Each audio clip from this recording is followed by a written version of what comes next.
next topic is show that this is the subset of this set, where this set is the collection of those elements of the let आप इसमें starting में लेंगे x आपका क्या है, inner product space है, then show that m is subset of this set, where this set क्या है, this is the collection of those elements of x such that x is perpendicular to orthogonal complement of m।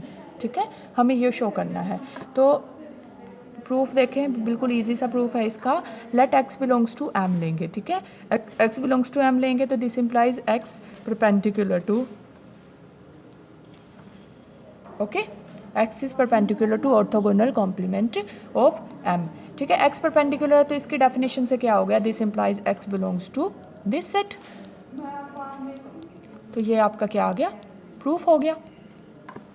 ठीक है, x, ये इसका reason क्या है भाई, x perpendicular to orthogonal complement क्यों है, ये इसकी डेफिनेशन से है। ठीक है ना, x m के अंदर है, x m का एलिमेंट है तो x क्या होगा, m जो ये वाला सेट है ऑर्थोगोनल कॉम्प्लीमेंट ऑफ m है, इसके हर एक एलिमेंट पे क्या होगा, परपेंडिकुलर होगा। ये इसकी डेफिनेशन से है, ऑर्थोगोनल कॉम्प्लीमेंट की डेफिनेशन से। ठीक है, अब नेक्स्ट क्या है, रिमार्क क्या है, अगर m आपका क्या है, इफ़ m ये आपका रिमार्क है कि अगर आपका, देखो रिमार्क में क्या करेंगे हम,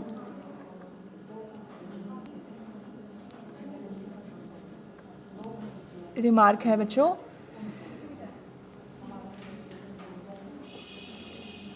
शो दैट, हम ये कहते हैं show that m is proper subset of this set. ठीक है, प्रॉपरली कंटेन्ड है इसमें। ठीक है, if m is not closed subspace of inner product space x, then m is not equal to या need not be equal to this। ठीक है, हमें क्या शो करना है कि अभी नेक्स्ट हम लेमा एक करेंगे कि अगर m जो है आपका, वो लेमा क्या होगा, देखो हम अभी जो नेक्स्ट लेमा हम ये करेंगे कि m अगर आपका क्लोज्ड सबस्पेस होता है इनर प्रोडक्ट सबस्पेस x का, देन क्या होता है, m is equal to this, m इसके इक्वल आता है। ठीक है, अगर m आपका क्लोज सबस्पेस नहीं है then it is need not be equal, ये कोई ज़रूरी नहीं है इक्वल होंगे। तो इसके लिए एग्जांपल लेते हैं हम, इनर प्रोडक्ट स्पेस हमने ये लिया, ठीक है, m सेट हमने क्या लिया, लीनियरली इंडिपेंडेंट सेट ले लिया। ओके, ये सेट है, बल्कि ये सेट है, ये सब स्पेस भी नहीं बनता, और सब स्पेस क्या, क्लोज सब स्पेस तो बनेगा ही नहीं, क्योंकि ये आपका क्या है, सब स्पेस ही नहीं है। ठीक है, तो ये क्लोज सब स्पेस नहीं है। तो वेयर m इज़ नॉट सब space, m is not closed सब स्पेस, क्लोज्ड सब स्पेस, क्यों भाई, ये सेट क्लोज्ड तो है पर ये सब स्पेस नहीं है। ठीक है ना, तो अगर m यहाँ क्लोज सब स्पेस होता है तो दोनों सेट इक्वल हो जाते हैं। अगर m क्लोज सब स्पेस नहीं है तो हमें क्या शो करना है, this is not equal to this. ठीक है, या फिर हम ये कह सकते हैं कि m क्या होगा, प्रॉपर सबसेट ये शो करेंगे। ठीक है, तो इसके लिए देखो, अब m आपका ये है 0 1। ठीक है, पहले हम निकालेंगे ये सेट निकालेंगे।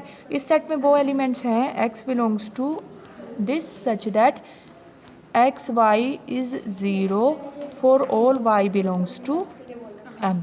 ठीक है, तो अब हम लेते हैं let x belongs to this set, तो this implies x where x किस टाइप का है भाई, टप्पल टाइप का होगा, x1 x2 टाइप का। तो दिस इम्प्लाइज x का inner product y is 0 for all y belongs to m। अब m सेट के अंदर दो ही एलिमेंट है, यानी कि that is x inner product x की जगह हम x1 x2 लिख लेते हैं, का इनर प्रोडक्ट 1 0 के साथ 0 है। ठीक है ना, और जब हम इसको खोलते हैं तो कैसे खुलता है, x1 into 1 plus x2 into 0, ठीक है। ये इनर प्रोडक्ट डिफाइन होता है आर स्क्वेयर में, तो दिस इम्प्लाइज x1 0 आ गया, ओके। सिमिलरली x1 x2 का इनर प्रोडक्ट जो है इस एलिमेंट के साथ भी 0 है। और ये डिफाइन कैसे है, इनर प्रोडक्ट कैसे डिफाइन होता है, x1 इंटू में 0, फर्स्ट एलिमेंट्स का, टप्पल के फर्स्ट एलिमेंट का प्रोडक्ट लेना है आपको, तो दिस इम्प्लाइज x2 0। तो यानी कि आपका क्या हो गया, दिस इम्प्लाइज हेंस देयरफॉर जो x एलिमेंट था वो क्या था, x1 x2, वो क्या आ गया आपका 0 आ गया। तो देयरफॉर आपका जो ऑर्थोगोनल कॉम्प्लीमेंट है उसमें क्या है, सिर्फ 0 एलिमेंट है, ये एलिमेंट है ऑर्थोगोनल कॉम्प्लीमेंट में, यानी कि 0, ठीक है। अब हम निकालते हैं ये सेट। अब ये क्या है, this is the collection of those elements of R square such that x y is 0 for all y belongs to orthogonal complement। अब आप ये देखें कि x belongs to r square, आपको पता है इसके अंदर तो सिर्फ 0 एलिमेंट ही है, तो x का प्रोडक्ट किसके साथ, ये। अब देखें आप, क्योंकि y ऑर्थोगोनल कॉम्प्लीमेंट के अंदर सिर्फ y क्या है, सिर्फ 0 एलिमेंट ही है, ठीक है ना, क्योंकि ऑर्थोगोनल कॉम्प्लीमेंट में एलिमेंट ही एक है भाई, 0 0। और आपको पता है कि अगर इनर प्रोडक्ट में एक भी एलिमेंट 0 हो जाए तो इनर प्रोडक्ट हमेशा क्या आता है, 0 आता है। तो यानी कि इसका मतलब क्या हुआ कि ये जो इस सेट में आर स्क्वेयर का हर एक एलिमेंट चला जाएगा, क्यों, क्योंकि ये जो सेट है वो क्या है, इसके अंदर वो एलिमेंट्स जाएंगे आर स्क्वेयर के जिनका इनर प्रोडक्ट क्या होगा,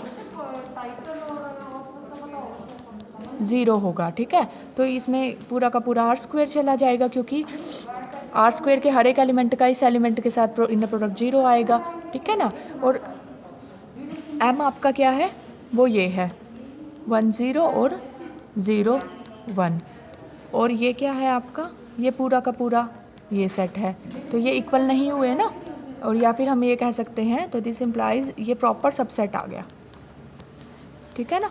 तो हमने काउंटर एग्जांपल दे दिया कि अगर आपका m क्लोज सबस्पेस नहीं होता, इज़ नॉट क्लोज्ड सबस्पेस,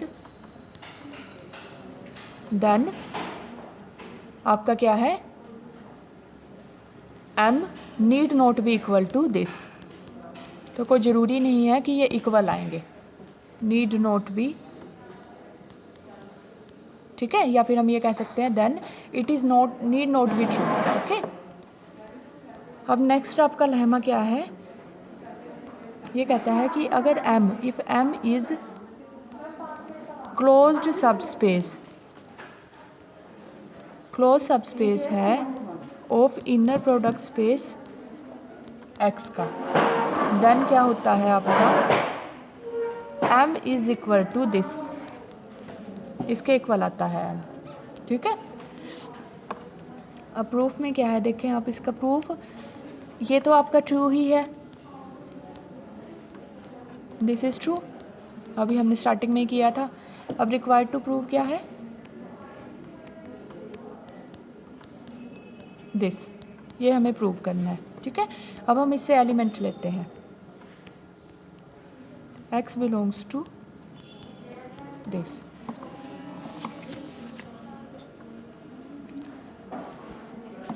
अब देखें आप, x हमने इससे लिया तो क्या आएगा आपका,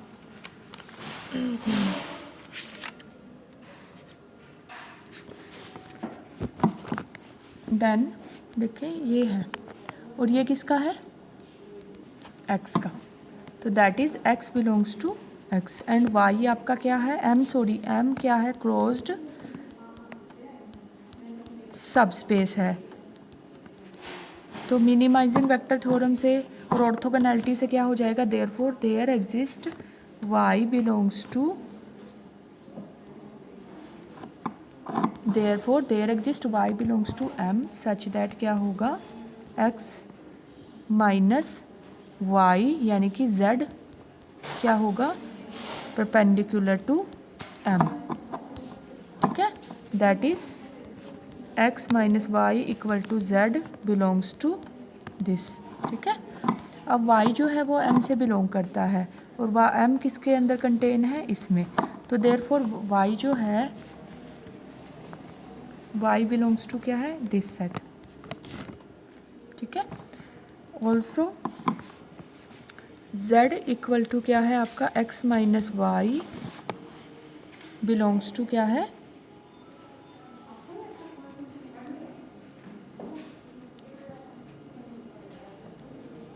ये एक मिनट, x माइनस वाई,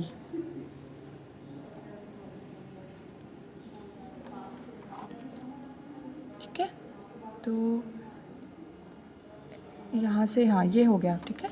और x जो है वो आपका किससे लिया था हमने, इससे लिया था।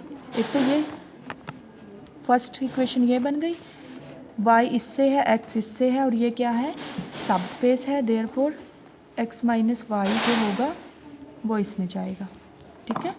तो दैट इज़ क्या हो गया, z जो है वो belongs to this. Also z equation 1 से क्या है, z बिलोंग्स टू दिस, ठीक है। और इसके अंदर वो एलिमेंट जाते हैं such that x is perpendicular to this set, ठीक है। तो z इसमें जा रहा है तो this implies z is perpendicular to this set, and z जो है वो इस सेट से बिलोंग भी करता है।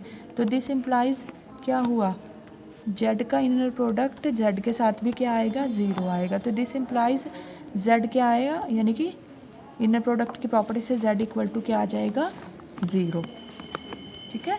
z इक्वल टू क्या आ गया, 0। तो देयरफॉर क्या हो जाएगा, z क्या था, equal to x minus y था। तो this implies x equal to क्या आ गया आपका, y आ गया, ओके। अब x जो है आपका x इक्वल टू y आ गया, एंड y आपका कहाँ से था, y से था। तो देयरफॉर x भी किस में चला गया, y में, एंड x हमने लिया कहाँ से था स्टार्टिंग में, इस सेट से। तो दस this set is contained in this set, ठीक है ना। क्योंकि देखो y जो था वो कहाँ से आया था, स्टार्टिंग में देख लें आप, x बिलोंग्स टू दिस था, तो और m y जो है आपका था, सॉरी m लिया हुआ है हमने, सिंबल m लिया है तो m ही यूज़ करेंगे हम। यहाँ पे करेक्शन कर लेते हैं, m आएगा सिंबल,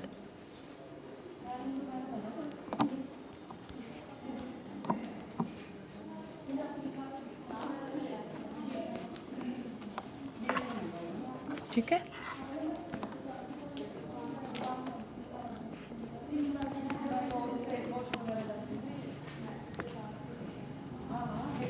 ओके, तो x इक्वल टू वाई है, y आपका m से था तो x भी आपका m से आ गया, और x हमने स्टार्टिंग से लिया था इस सेट से, ठीक है, और पहुंचा किस में दिया, m सेट में।